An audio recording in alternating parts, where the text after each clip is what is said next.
Les missions premières d'un office public de l'habitat ?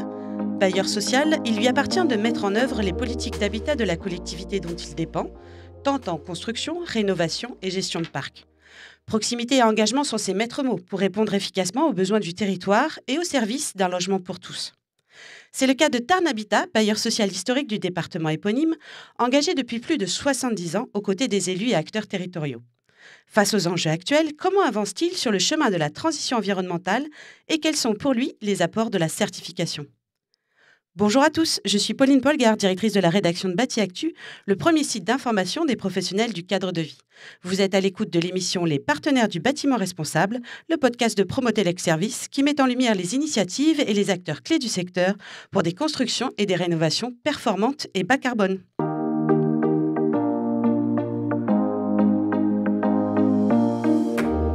Bienvenue, je suis ravie de vous retrouver pour ce nouveau numéro des partenaires du bâtiment responsable. Je suis bien sûr accompagnée de Florence Delettre, directrice générale de Promotelec. Bonjour Florence. Bonjour Pauline. Alors aujourd'hui, Florence, nous recevons monsieur Philippe Aspard, directeur général de Tarn Habitat. Bonjour monsieur, merci d'être à nos côtés depuis votre beau département. Bonjour. Pour commencer, monsieur Aspard, pouvez-vous peut-être nous présenter en quelques mots Tarn Habitat ? Tarn Habitat, comme vous l'avez dit, est un office public de l'habitat. Nous sommes 220 collaborateurs. Nous gérons 9000 logements, un peu plus de 9000 logements, dont 8400 logements familiaux et 615 logements qui sont au sein de foyers gérés. C'est par exemple des EHPAD, des résidences autonomie, des résidences étudiantes. Vous êtes l'acteur principal finalement de votre département. Vous êtes l'acteur principal de votre département, c'est ça ? Oui, tout à fait. Nous sommes l'acteur principal du Tarn. On existe depuis 70 ans. On est vraiment un OPH qui, du coup, est au service de tous. On a une forte volonté de proximité. C'est vraiment ce qui nous caractérise. Nous sommes présents sur 77 communes. Nous avons 6 agences territoriales réparties sur tout le territoire. Et donc, nous avons cette forte volonté de proximité à la fois envers les élus et à la fois envers nos locataires. Alors, acteur historique, vous avez bien sûr vu les évolutions un peu du secteur depuis toutes ces années et particulièrement l'accélération des transitions menées aujourd'hui, transition environnementale, numérique, etc. Quels sont les axes principaux de votre stratégie au sein de Tarn Habitat ? Alors, j'aime bien votre terme de transition parce que c'est vraiment au cœur de notre stratégie 2020-2026, effectivement. Transition digitale, économique, sociale, environnementale. Alors, pour faire face à ces transitions, c'était important de rester ferme sur nos valeurs. Et donc, nous avons des engagements assez forts, des engagements de prendre soin de nos clients, de nos locataires, de notre pérennité économique, de notre environnement. Et donc, pour les locataires, nous avons une qualité de service certifiée. Notre performance sociale et économique, nous la travaillons dans un cadre de responsabilité locale avec un impact local fort. Nous essayons d'être un employeur responsable. Et puis, nous avons surtout des engagements énergétiques et environnementaux marqués. Alors, je crois que vous avez une charte, c'est ça, une charte spécifique que vous avez prise il y a quelques années. Ah oui, cette charte, elle a 15 ans maintenant. Ah oui, 15 ans, c'est quelques années, c'est même plus que ça. Oui, et donc c'est vraiment une charte qui nous sert de fil guide. Elle s'appelle Éco 4 parce qu'elle s'inspirait du facteur 4. On D'accord. était déjà dans une forte volonté de décarbonation. Mm-hmm. Et donc, il fallait diviser par 4 nos émissions de gaz à effet de serre. Et depuis 2008, on suit ces engagements à la fois sur le neuf, pour être plus vertueux, mais principalement sur le parc existant. On a 70 ans d'existence, donc on a du parc ancien. Et puis, on essaie de travailler avec nos partenaires et nos locataires pour bien sensibiliser et essayer d'agir en commun sur ces thématiques. Alors finalement, vous faisiez presque partie déjà des pionniers. On le sait, Florence, l'engagement des bailleurs sociaux est très important sur ces questions environnementales, notamment parce que bien sûr, ils sont en première ligne des réglementations qui évoluent. Et évidemment, il faut répondre aux réglementations. Mais aussi, historiquement, voilà, ce sont des acteurs qui ont toujours été à la pointe, un peu pionniers sur l'innovation, entraînant tout l'écosystème constructif finalement à leur suite. Vous avez dû, vous aussi, Florence, voir évoluer tous ces besoins et ces engagements sur ces sujets. Je crois que les points de départ de tout acteur aujourd'hui économique et a fortiori, je dirais, les bailleurs sociaux, c'est la transition énergétique, la transition environnementale, et qu'on a vu au fil des ans, évidemment, différentes réglementations s'instaurer. Et nous, en tant que certificateurs, on a bien évidemment constitué des référentiels de certification qui accompagnent cette transition énergétique, aussi bien dans le neuf, quand il s'agit de construire des logements neufs, que dans des logements en rénovation. Et là, avec toutes les exigences et, je dirais, obligations, mais pour la planète, qui consiste à dire l'impact l'impact carbone, on a en effet les bailleurs sociaux qui se sont, je dirais, au sens large, d'autres plus en particulier, mais pleinement engagés, certains pour répondre à la réglementation, d'autres bien évidemment uniquement je dirais en acte volontaire et pour pouvoir être un acteur vertueux, un acteur qui propose à ses locataires des logements rénovés, décents, performants, confortables, mais confortables dans le sens la qualité du bâti et la qualité du chauffage aussi. Donc on a à travers nos certifications en effet toute une palette, à la fois un socle sur lequel chacun doit s'appuyer et puis des options que les bailleurs sociaux en l'occurrence, puisque là on est avec monsieur de l'OPH, on a des possibilités d'aller plus loin dans l'exigence, dans la performance. D'autant plus qu'on voit que, bien sûr, tout s'accélère encore plus aujourd'hui sur ces sujets-là. Pardon. Pour répondre à ces enjeux, justement, Monsieur Aspar, vous avez notamment recours, donc on le disait, à cette certification, et vous avez engagé des certifications avec Promotelex Service sur 2 opérations en rénovation et une autre dans le neuf. Pourquoi vous êtes tourné vers ces référentiels ? Alors, quand on vise à surperformer, par exemple, sur du neuf, c'est extrêmement important d'être en capacité de le montrer et de le faire savoir. Et donc, effectivement, un label, une certification nous permet de mieux valoriser la performance de nos projets. Oui, puis non seulement le faire valoir auprès de l'extérieur, mais aussi, surtout de vos locataires, finalement. Hein. Alors oui, le faire savoir. Alors, moi, j'ai souvent tendance à dire qu'on a 2 clients, hein, le locataire et les élus. Et donc, de le faire savoir auprès du grand public. Oui, nous avons une image à... Voilà. Si on surperforme, c'est pour que les locataires en soient conscients et qu'ils adaptent aussi leur comportement en conséquence. Et aussi le faire savoir pour les élus qu'on fait sur leur territoire des projets ambitieux. Ça, c'est le premier point, valoriser. Le deuxième, c'est vraiment une sécurité pour nous, une sécurisation de la performance souhaitée. On sait calculer tout un tas de moteurs de calcul qui nous disent que la performance est là. Pour autant, c'est important d'avoir des organismes à côté qui vont nous assurer que cette performance est bien là, que ce soit par les biais des exigences du référentiel, voilà, et la délivrance du certificat à la fin. Oui, parce qu'on doit répondre quand même à des cahiers des charges très précis et donc forcément aussi des tests qui s'accompagnent également pour vérifier tout cela. Tout à fait, des essais de ventilation, des perméabilités à l'air, ce cahier des charges précis, tout ça nous permet de veiller à ce que les exigences de nos ambitions soient bien tenues sur le terrain. Et puis, on l'a dit, hein, c'est important vis-à-vis des locataires, hein, de donner confiance aussi aux nouveaux bâtis ou aux bâtis réhabilités par rapport aux nouveaux équipements mis en place.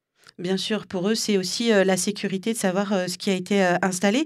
Et on le sait aussi, la certification a notamment un impact aussi sur l'évolution des charges des locataires, sur laquelle vous vous engagez aussi en permettant de réduire leur consommation énergétique. Oui, toujours depuis 2008, hein, nous avons un modèle de réhabilitation qui s'appuie sur des engagements forts et des engagements qui doivent être vérifiés et tenus. Ces engagements, ils sont simples, hein. En réhabilitation, on veut que le locataire ne paie pas plus cher après qu'avant. Et donc, notre modèle économique consiste à augmenter le loyer à hauteur de la réduction des dépenses énergétiques, donc de la réduction des charges. Donc pour lui, ce qu'il paye à Tarn Habitat lorsque c'est du chauffage collectif, ça ne bouge pas. Lorsque c'est du chauffage individuel, on va aussi évaluer leur consommation pour vérifier que les gains soient bien là. Et donc, c'est un travail, on ne peut pas se tromper, hein. Une fois que les travaux sont faits, ils sont finis. Et donc, les engagements que l'on a pris avec les locataires doivent être tenus. Et donc, Promotelec nous aide à sécuriser ces engagements tout au long des chantiers. D'autant plus que c'est des engagements que vous avez pris aussi à travers votre label interne, voilà votre fameuse charte EcoCat dont on parlait tout à l'heure. Et c'est souvent des accords collectifs qui sont votés avec les associations de locataires et avec l'ensemble des locataires sur lesquels on s'engage également auprès de chacun d'eux en calculant le montant des charges après, le montant des consommations après et le montant des loyers après. Alors, dans le contexte économique aussi difficile qu'on connaît, hein, on ne peut pas le nier, il faut aussi souligner que cette certification permet également pour vous de sécuriser certains financements. Alors ça, c'est aussi un élément important, il ne faut pas se le cacher. Les équilibres d'opération, que ce soit sur du neuf ou sur de la réhabilitation, sont de plus en plus difficiles. Toutes nos dépenses augmentent et nos recettes restent très, très limitées et très encadrées. Donc, un équilibre d'opération, c'est aussi optimiser les financements. Et c'est vrai que les labels nous aident à optimiser les financements parce que c'est un label, notamment le label Promotelec, qui est reconnu des pouvoirs publics. Donc, par exemple, je ne sais pas si je peux donner 2 exemples sur les réhabilitations. Donc, on a eu une réhabilitation de 120 logements sur un quartier prioritaire Saint-Martin à Albi, qui est un peu emblématique, c'est la plus grande tour du Tarn, mais également des petits bâtiments d'habitation à côté. Et donc, nous avons pu avoir un financement majoré du FEDER, financement de fonds européens, qui est passé de 5 000 à 7 000 euros, par exemple, par logement. Sur du neuf, ça peut aussi être le cas. Sur une autre opération, à proximité d'Albi, sur l'escure d'Albigeois également. Donc, on est en cours de certification sur un Promotelec Habitat neuf. Et là, ça permet, donc on est sur une opération très, très ambitieuse. Et l'accompagnement permet d'avoir une bonification de prêt et une prolongation d'exonération de taxes foncières de 5 ans. D'accord. Alors, on le voit donc sur l'opération Saint-Martin d'Albi. Donc, vous êtes également donc certifié Promotelec Rénovation Responsable. Et voilà, l'ensemble de ces certifications vous permettent d'obtenir des points supplémentaires de financement. Et donc aussi, côté neuf, vous êtes en cours de certification Promotelec Habitat neuf. Et donc, voilà, avec le dégrèvement dont nous parliez. Voilà, Florence, en fait, l'obtention de ces certifications permet en effet de mobiliser des aides et des subventions. Cela permet ainsi de s'assurer d'être sur le bon chemin en termes de performance et en plus de pouvoir maintenir l'équilibre des opérations sans pour autant renier sur la qualité, ce qui est quand même ça le plus important. Oui, c'est aussi, je dirais pas que, mais c'est aussi l'avantage d'être certifié pour un certain équilibre économique. Je dirais pas que M. Aspard ne dira pas le contraire, que les offres permettent, enfin, ou du moins les subventions, pardon, ne permettent pas de tout couvrir, mais pour autant, ça donne un coup de pouce. Et que sans renier, comme vous l'avez dit, Pauline, sur la qualité. Et on peut en effet mobiliser quand le label est reconnu, ce qui est le cas dans des territoires, pouvoir bénéficier selon le projet, que ce soit dans le neuf ou dans la rénovation, des aides comme des fonds européens, comme l'exonération de la TFPB, des C2E aussi, qui peuvent être récupérables à la clé. Et puis on a inclus récemment la taxonomie, donc montrer aussi que le projet répond aux critères environnementaux européens et pouvoir avoir accès à des financements auprès des banques, ce qu'on appelle les financements verts. Donc avec cette certification, on a aussi cette garantie. Donc, des apports supplémentaires. Alors, afin d'avancer sur ce chemin de la décarbonation, il peut être aussi pertinent de se retrouver entre pairs, voilà, afin d'échanger de bonnes pratiques. Et c'est ce que vous faites, je crois, au sein de la SAC Asso pour Habitat Solidarité Sud-Ouest, qui regroupe 6 bailleurs, Monsieur Aspard, et dont vous êtes l'un des membres fondateurs, Tarn Habitat. Pourriez-vous peut-être nous en dire plus sur ce regroupement ? Oui, mais la société de coordination Asso regroupe 6 bailleurs, qui sont tous des bailleurs publics. Avec 30 000 logements, on est le plus gros groupe de bailleurs publics d'Occitanie. Et donc ce regroupement, on garde tous notre autonomie, Par contre, le regroupement permet de mutualiser un certain nombre de dossiers en termes de recherche et développement. Il permet d'améliorer les performances collectives en développant et en partageant les expériences menées. On est un groupe avec des bailleurs qui vont de 3 000 à 9 000 logements, mais tout le monde apporte à tout le monde. Et tout le monde développe des expertises sur la partie transition énergétique, transition environnementale, qui permettent vraiment de se projeter sur des nouvelles solutions et de discuter en commun et de partager les bonnes expériences. Bah justement, on avait eu dans un de nos précédents podcasts Monsieur Sirvin de Rodez Aglo Habitat qui fait également partie de Asso. Et voilà ce que vous disiez, c'est en partageant ces expériences de plus petits bailleurs, de plus gros, finalement aussi avoir des sujets. Vous avez des sujets communs sur l'engagement environnemental, sur la décarbonation, sur la performance. Voilà, vous donnez un peu des solutions et vous pouvez aussi discuter ensemble et avancer finalement ensemble. C'est un très bon exemple. Rodez Aglo Habitat, qui est le plus petit bailleur de la société de coordination, a pour le coup été le premier à promouvoir des solutions en géothermie. Et donc, c'est vraiment dans ce cadre-là, Asso a organisé cette année une journée à Rodez que l'on a ouvert à tous nos partenaires autour des enjeux de la décarbonation. Nous avons appelé cette journée toute l'énergie pour nos locataires. On a pu échanger, essayer de trouver des solutions en commun avec les fournisseurs d'énergie, les locataires, les bureaux d'études, les institutionnels, les financeurs, bref, tous nos partenaires, autour de 4 grands sujets. Comment adapter les comportements ? Premier sujet, extrêmement important. Deuxième sujet, réduire les consommations énergétiques, c'est-à-dire baisser les consommations, plus exactement. Le troisième, c'est changer les vecteurs énergétiques, c'est-à-dire utiliser des énergies moins carbonées. Ces énergies décarbonées, elles ne doivent pas conduire à augmenter la dépense pour le locataire, puisque par définition, nous logeons des personnes pour qui chaque argent compte, chaque pièce compte.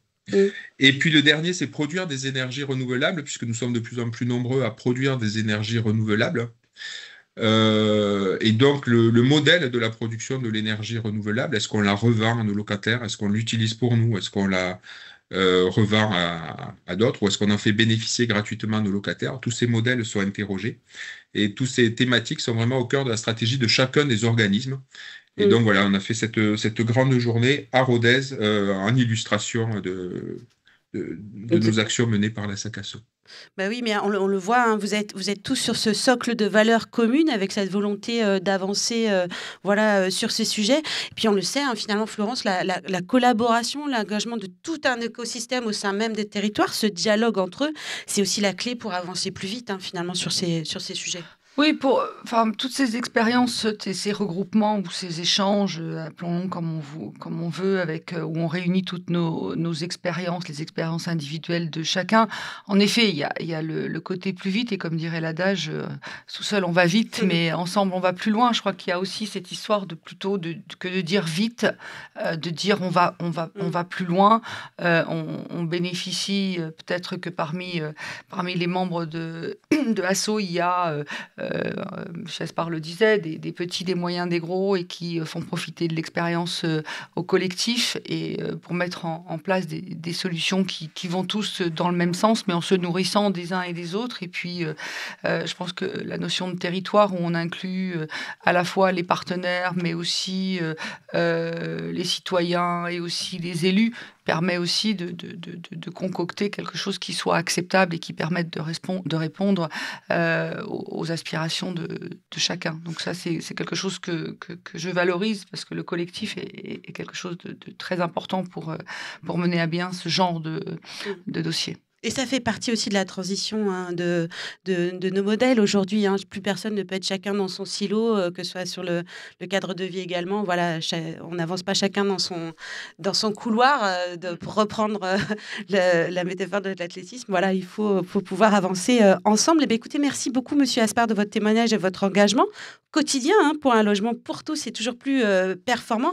Peut-être pour terminer, Florence, j'aurais voulu, quels conseils vous pourriez donner aux bailleurs sociaux qui nous écoutent aussi, qui veulent s'engager sur ce chemin de la certification?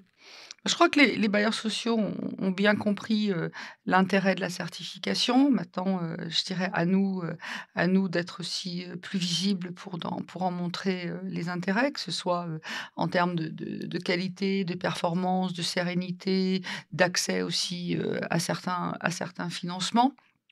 De savoir aussi que cette certification, elle est globale selon qu'on se place dans le neuf ou en rénovation. Quand je dis globale, c'est qu'elle comprend un panel de contrôles. On a aussi les contrôles, on fait aussi des contrôles réglementaires, donc qui peuvent être englobés dans la certification et que là, c'est plutôt un message plus global, je dirais, au pouvoir public en disant, en France, on est quand même réputé pour être très, à point ou pas à point, mais plutôt à cheval sur les contrôles et les surcontrôles. Donc, on a une certification qui englobe déjà beaucoup de ces points de contrôle et qui pourrait remplacer d'autres contrôles existants.